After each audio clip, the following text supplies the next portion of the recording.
Hi guys, welcome back to my channel নম নম। আজকে আমি এসেছি আরেকটা রেসিপি নিয়ে। তো আজকে আমি বানাবো চিকেন ললিপপ বা ড্রামস অফ হেভেন। এটা স্টার্টার হিসাবে খেতে খুবই ভালো লাগে। তো লেটস স্টার্টেড।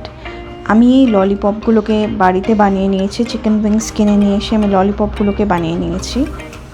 ম্যারিনেশনের জন্য নিয়ে নিচ্ছি 1 tablespoon soya sauce, 1 tablespoon red chilli sauce, স্বাদ মতো নুন, 1 tablespoon black pepper powder, একদম ছোট্ট করে কাটা আদা এবং রসুন, আর নিয়ে নিচ্ছি 2 টেবিল স্পুন তেল, সাদা তেল। সবগুলোকে একসাথে ভালো করে মিশিয়ে নিয়ে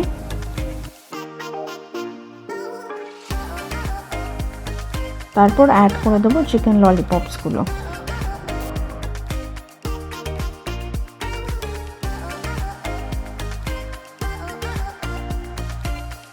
এটাকে এবার ভালো মতো ম্যারিনেট করে নিচ্ছি।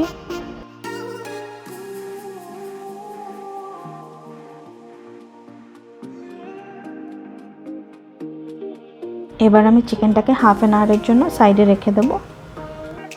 হাফ অ্যান আওয়ার হয়ে গেছে। এবার আমরা চিকেনটার মধ্যে দেব 3 থেকে 4 চামচ ময়দা আর 1 চামচ কর্নফ্লাওয়ার দিয়ে ভালো করে মেখে নেব।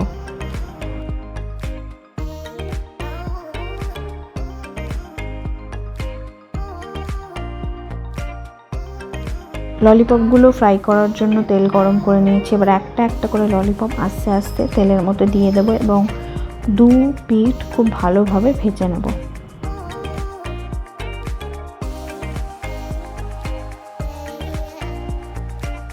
ডিমটাকে লোতে রেখেই ফ্রাই করব, যাতে শুধু বাইরেটা নয় ভেতরটাও খুব ভালোভাবে ফ্রাই হয়।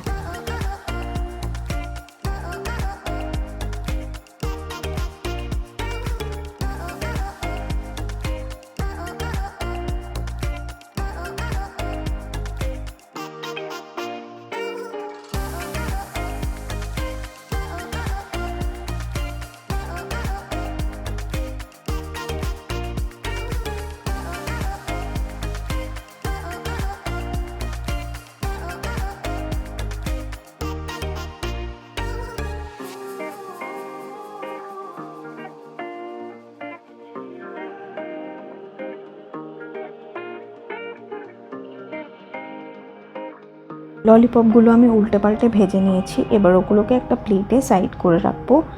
আর আমরা বানিয়ে নেব সসটা। প্যানে 2 টেবিল স্পুন মতো অয়েল দিয়ে গরম করে আমি দিয়ে দিয়েছি একটা কুচনো পেঁয়াজ। পেঁয়াজটাকে 1 মিনিট মতো একটু ফ্রাই করব। তারপর 5-6টা গার্লিককে কুচি কুচি করে কেটে রেখেছিলাম, সেটা অ্যাড করব। গার্লিকটা দেওয়ার পরেও আমি কিছুক্ষণ আবার ভেজে নেব। এরপর অ্যাড করব সসটা, যেটা আমি বানিয়ে রেখেছিলাম আগে। আমি tomato sauce, red chilli sauce, soya sauce আর একটু চিনি দিয়ে একটা সস প্রিপেয়ার করে রেখেছিলাম, সেটাই আমি দিয়ে দিলাম। আর দিয়ে দিলাম 1/2 টেবিল স্পুন ব্ল্যাক পেপার। এই সময় ফ্লেমটা একদমই হাই রাখবেন আর ভালোভাবে সসটাকে মিক্স করবেন। দেন অ্যাড করে দেবেন চিকেন ললিপপগুলোকে, আর চিকেন ললিপপগুলোকে ভালোভাবে কোট করে নেবেন সসের সঙ্গে। আর তাহলেই রেডি হয়ে যাবে আপনাদের চিকেন ললিপপ অথবা ড্রামস অফ হেভেন। আশা করি এই রেসিপিটা আপনাদের ভালো লেগেছে। যদি ভালো লেগে থাকে তাহলে লাইক, শেয়ার আর কমেন্ট করতে ভুলবেন না। আর যদি আমার চ্যানেলে নতুন হন তাহলে প্লিজ সাবস্ক্রাইব করে দেবেন আর বেল নোটিফিকেশনটা অবশ্যই ক্লিক করবেন,